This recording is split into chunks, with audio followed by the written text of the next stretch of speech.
Sa mabuting balita ngayon, makikita natin ang mga alagad na nasa bangka, madilim na, malakas ang hangin at maalon ang dagat. At higit sa lahat, wala si Jesus sa kanila. Ito ang larawan ng buhay na tila wala ang Diyos. May takot, may kaguluhan, may kawalan ng direksyon. Ilang beses na rin ba nating naranasan ito? Mga panahong magulo ang lahat. Mga problemang tila hindi matapos-tapos. Mga panahong pakiramdam natin ay nag-iisa tayo. At sa gitna ng bagyo, biglang nakita nila sa Jesus naglalakad sa ibabaw ng tubig. Ngunit sa halip na agad matuwa, sila ay natakot. Minsan, kahit ang presensya ng Diyos ay hindi natin agad nakikilala.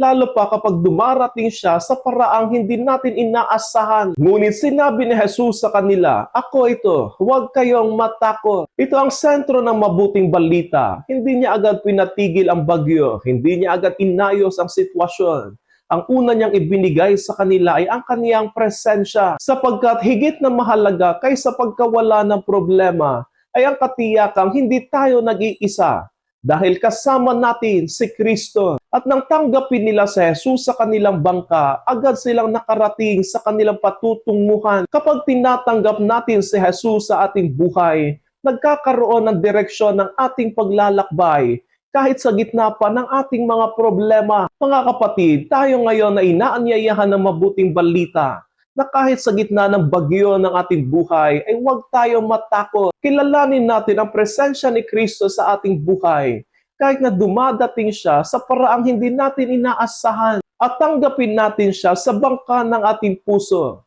sapagkat ang tunay na kapayapaan ay hindi ang walang problema, kundi ang presensya ni Kristo sa gitna ng ating problema. At kapag kasama natin siya, kahit ang bagyo ay hindi kayang pabagsakin tayo.